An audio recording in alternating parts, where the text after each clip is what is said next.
बिस्मिल्लाहिर्रहमानिर्रहीम। अस्सलाम वालेकुम नाज़रीन, आप यूट्यूब चैनल देख रहे हैं। मैं इमरान खान हूँ। ऐसा लगता है कि हुकूमत के असाब जवाब दे रहे हैं और अब उन्होंने पाकिस्तान तहरीक इंसाफ का जो सियालकोट में आज जलसा होने जा रहा है, रात गए ये इतलात आती रही कि वहाँ पुलिस पहुँच गई है। इंतज़ामिया ने 10 दिन पहले जो दरख्वास्त दी थी PTI ने सियालकोट वाला जलसा करने के लिए, उसको ऐन मौका के ऊपर कहा कि आप वहाँ जलसा नहीं कर सकते और उसके लिए एक बहाना भी तराश लिया। अब सियालकोट में और वहाँ के जलसे में रंगबाजी के ज़रिए से रोकने की कोशिश की जा रही है और इंतज़ामिया और सरकारी मशीनरी को इस्तेमाल किया जा रहा है। जिस वक्त पुलिस वहाँ पे बड़ी तादाद में पहुँची तो फिर कारकुन भी पहुँच गए और कारकुनों ने जाके जलसा गाह के ऊपर कब्ज़ा कर लिया कि ये पानी ना छोड़ दें जलसा गाह में, कोई और हरकत ना करें, रास्ते बंद ना कर दें। तो कारकुन पहुँच गए और जो सियालकोट की मकामी लीडरशिप है वो भी वहाँ पे जलसा गाह में पहुँच गई। अब जलसा गाह में जगह बहुत बड़ी है, बहुत सारे लोग वहाँ पे इकट्ठे किए जा सकते हैं और इमरान खान साहब ने आज के दिन वहाँ पे सियालकोट में जलसा करना है।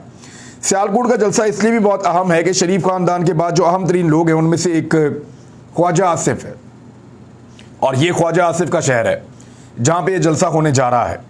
ख्वाजा आसिफ के बारे में कहा जाता है कि वो 2018 का इलेक्शन हार गए थे और फिर उन्होंने दरख्वास्त की बहुत ऊपर एस्टेब्लिशमेंट में और फिर एस्टेब्लिशमेंट ने ख्वाजा आसिफ को ये सीट तोहफे में दे दी क्योंकि उनके ताल्लुकात थे और वो माजी में भी वज़ीर दिफा रह चुके हैं।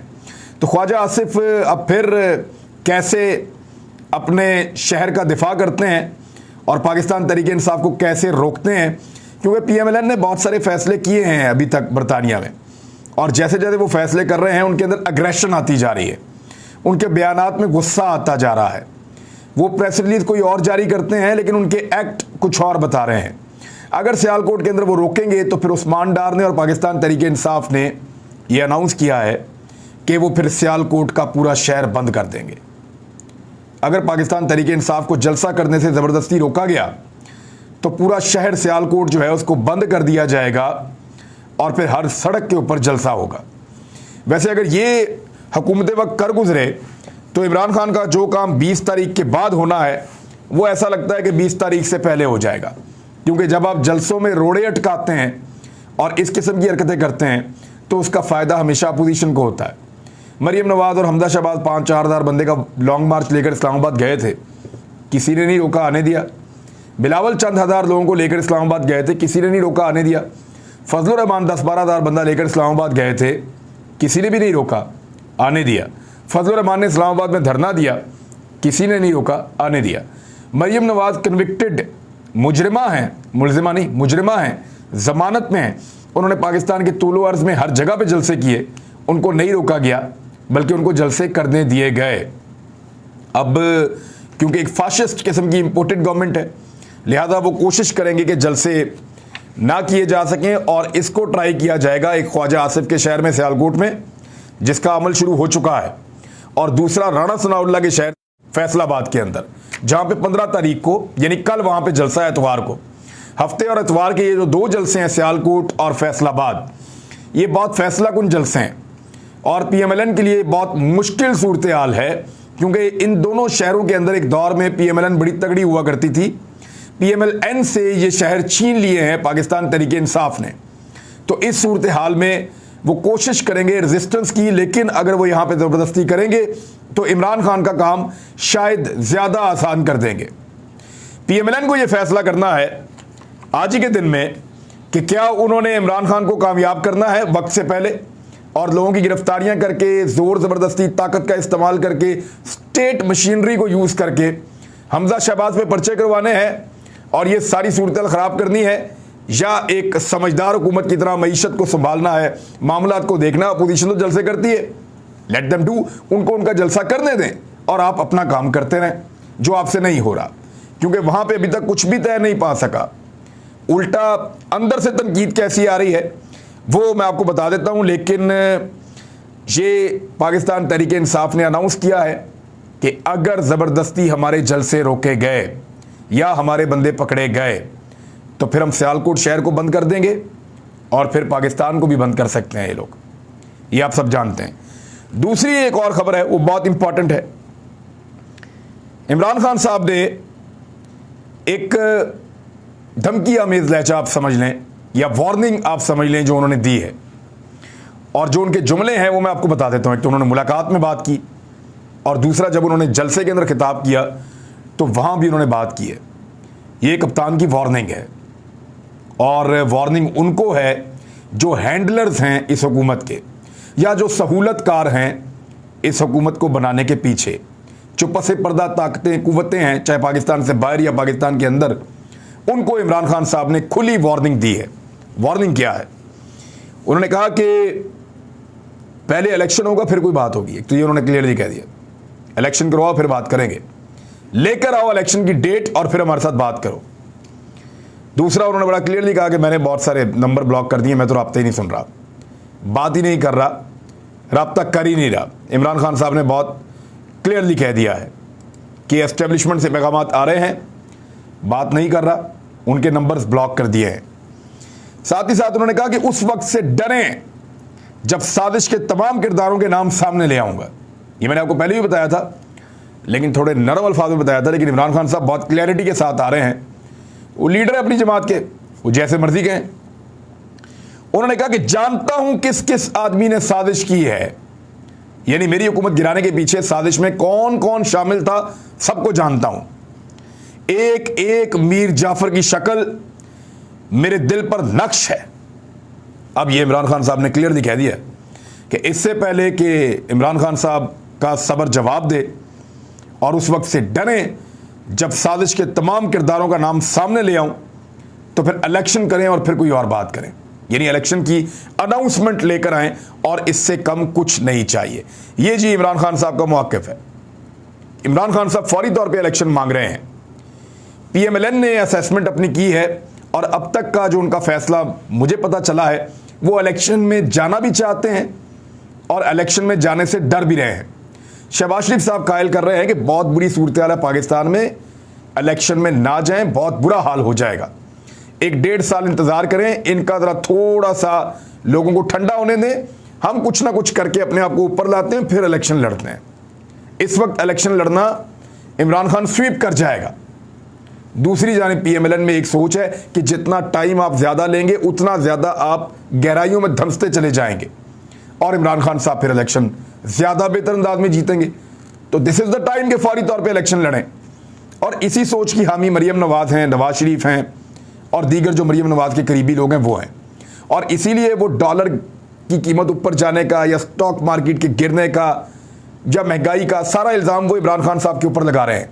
हालांकि जिस दिन इनकी हुकूमत आई थी उस दिन हादसाती तौर पे डॉलर की कीमत नीचे आ गई थी। कुछ स्टॉक मार्केट काफ़ी दिनों से क्योंकि मंदी चल रही थी तो वो ऑब्वियसली थोड़ी ऊपर आ गई।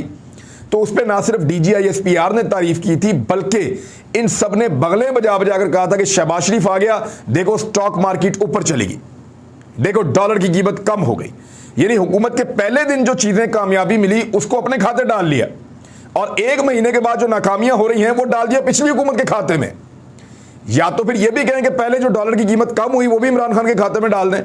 यानी जब जब डॉलर की कीमत कम होगी तब तब नून लीग की वजह से होगी, और जब जब इस मुल्क में डॉलर की कीमत बढ़ेगी तब तक वो इमरान खान की वजह से बढ़ेगी। एक अजीबोगरीबी साइंस है, और इनकी साइंस, इनका मैथमेटिक्स वो किसी को समझ नहीं आता, मुझे तो बिल्कुल नहीं आता। तो पीपल्स पार्टी ये चाहती है कि कम से कम आर्मी चीफ की तैनाती और इस साल के इख्तिताम तक कोई इलेक्शन ना हो। खुर्शीद शाह साहब ने इस ख्वाहिश का इजहार भी कर दिया। जरदारी साहब पहले ही कह चुके हैं PMLN डिवाइड है, इलेक्शन लड़े या ना लड़े, उनको लड़ते हैं तो हार नजर आती है, नहीं लड़ते तो आने वाले वक्त में वो कुछ कह नहीं सकते कि ज़्यादा बुरे हालात होंगे या इससे भी कुछ बेहतर हो जाएंगे। पीपल्स पार्टी को यह पता है कि उनको सिंध से ज़्यादा कुछ नहीं मिलना, और वो ये सोच रहे हैं कि इस वक्त अगर इलेक्शन हो गया तो इस मोमेंटम में कहीं सिंध भी उनके हाथ से ना निकल जाए। अगले आर्मी चीफ का फैसला मौजूदा हुकूमत ही करेगी, खुर्शीद शाह ने कहा। यानी नवंबर तक, 29 नवंबर को नए आर्मी चीफ ने आना है, तो इसका मतलब है तब तक ये हुकूमत रहेगी, और दिसंबर के बाद अगर ख़त्म होगा तो फिर अगले बजट के बाद ही इलेक्शन का इनका इरादा है, जैसे पीपल्स पार्टी कह रही है। और वफाकी वजीर बराए आबी वसाइल हैं सैयद खुर्शीद अहमद शाह, उन्होंने इंटरव्यू देते हुए कहा कि आर्मी चीफ की तैनाती के मामले पर ताहाल मुशावरत नहीं हुई। वज़ीर आज़म इस हवाले से जून के बाद मुशावरत करेंगे। नवंबर में जाके तैनाती होनी है, जून में मुशावरत करने की क्या ज़रूरत है? ये तो जाके अक्टूबर में, सितंबर में मुशावरत होती है 14 अगस्त के बाद। नए आर्मी चीफ का जो भी फैसला होगा वो यही हुकूमत करेगी, बड़ा क्लियरली पीपल्स पार्टी ने कहा है। लेकिन पीएमएलएन क्या इस बोझ को उठाने के लिए तैयार है? और इमरान खान साहब जिस तरह फ्रंट फुट पे आ रहे हैं, आगे से आगे बढ़ते चले जा रहे हैं, बल्कि कुछ सहाफ़ी इस बात को कह रहे हैं कि इमरान खान ने रेड लाइन अबूर कर दी है। कौन सी रेड लाइन? रेड लाइन तब अबूर नहीं हुई थी जब सिंध हाउस के अंदर मंडियां लगी थी। क्या रेड लाइन तब अबूर नहीं हुई थी जब मैरियट होटल के 5वें फ्लोर के ऊपर अब एक अजीबोगरीब किस्म की अय्याशी चल रही थी? उस वक्त कोई रेड लाइन अबूर नहीं हुई थी। जब कैश के अंदर पैसा लाया जा रहा था और फैसिलिटेट किया जा रहा था, क्या उस वक्त कोई रेड लाइन अबूर नहीं हुई? जब आधी रात को अदालतें लग गई और प्रिजन वैन्स, कैदियों वाली वैन्स जो हैं वो वज़ीर आज़म हाउस के बाहर लाके खड़ी कर दी गई, कोई रेड लाइन अबूर नहीं हुई थी। रेड लाइन बहुत सारी, दर्जनों रेड लाइंस पहले ही अबूर हो चुकी हैं, तो अब कौन सी रेड लाइन अबूर करनी है? बहरहाल इस किस्म की बातें की जा रही हैं, लेकिन आर्मी चीफ की तैनाती का मामला मुतनाज़े से मुतनाज़े होता चला जा रहा है। और ये इमरान खान या पाकिस्तान तहरीक इंसाफ नहीं कर रहे। उन्होंने एक दफ़ा भी नहीं कहा कि आर्मी चीफ की तैनाती का कोई मामला था जिसकी वजह से उनको निकाला गया है। इमरान खान ने यह बात अभी तक एक मरतबा भी नहीं कही कि मुझे इसलिए निकाला गया है कि आर्मी चीफ की तैनाती मैं ना कर सकूं। ये बात मरियम ने कही, ये बात पीपल्स पार्टी ने कही, ये बात पीएमएलएन ने कही, ये बात के ऊपर ख्वाजा आसिफ बोले, इस बात के ऊपर मुख्तलिफ रहनुमा पीएमएलएन के बोले, और सारी चीज़ें अब आपके सामने हैं। यानी ये पीटीआई ने तो एक दफ़ा भी नहीं कहा, लेकिन आर्मी चीफ को और इस ओहदे को मुतनाज़े कौन बना रहा है? मौजूदा हुकूमत, और लगातार बना रही है। अब आज एक और बड़ी अहम खबर है कि ख़तरे की घंटी बज गई है पाकिस्तान के लिए, और ज़र मुबादला के ज़खायर कम तरीन सतह पर पहुँच गए हैं। महंगाई की सूरत हाल मैं आपको इस हफ्ते की भी बता देता हूँ, क्योंकि हमारे बहुत सारे सहाफ़ी थे वो बताया करते थे, अल्लाह ताला उनके जो दर्जात हैं उनको बुलंद करे, लेकिन आजकल वो बिल्कुल गायब है मंजर से, तो उनका काम ये मुझे करना पड़ता है। हालिया हफ्ते मुल्क में 28 अशियाए ज़रूरत की कीमतों में इजाफा हुआ है। वफाकी इदारा शुमारियात ये बता रहा है। उन्होंने बताया कि गुज़िश्ता हफ्ते महंगाई की शरह 15.85% तक पहुँच चुकी है। यानी अब ये जो हफ्ता गुजरा है इसमें 15.85% तक पहुँच गई है। लगातार पाकिस्तान में महंगाई बढ़ती चली जा रही है। 28 मज़ीद चीज़ों की कीमतें इस हफ्ते बढ़ गई हैं। पिछले हफ्ते भी बढ़ी थी, इस हफ्ते फिर बढ़ी है। तो ये हुकूमत महंगाई को कंट्रोल करने में मुकम्मल तौर पर नाकाम हो गई है। हालत यहाँ तक पहुँच गई है कि मुस्लिम लीग नून के अपने रहनुमा कैसर अहमद शेख साहब, ये बहुत शानदार आदमी हैं और चनेयोट से रुकन कौमी असम्बली हैं और बहुत ताकतवर सियासी शख्सियत हैं, और ये इकॉनमी को बहुत अच्छी तरह जानते हैं। उन्होंने अपने ही वज़ीर को रगड़ के रख दिया। उन्होंने कहा पाकिस्तान तकरीबन दिवालिया हो चुका है, सिर्फ ऐसा लगता है कि अनाउंस होना बाकी है। फाइनेंस मिनिस्टर बिल्कुल डिलीवर नहीं कर सकेगा। ये जो मिफ्ता इस्माइल है ये डिलीवर नहीं कर सकेगा और ना ये कर पा रहा है। ये 2 मरतबा इलेक्शन हार चुका है। पाकिस्तान की मईशत डूब रही है, बहुत बुरी तरह डूब रही है। महंगाई की शरह 20% होने वाली है। ज़र मुबादला $10 अरब से कम रह गए हैं, और वो भी दोस्त मुल्कों का पैसा है, उसको खर्च नहीं किया जा सकता।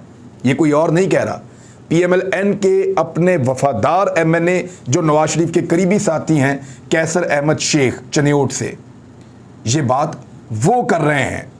तो इससे आप अंदाज़ा लगाएं कि पाकिस्तान तहरीक इंसाफ की हुकूमत जाने के बाद किस तरीके से इकॉनमी को तबाह बर्बाद कर दिया है इन्होंने।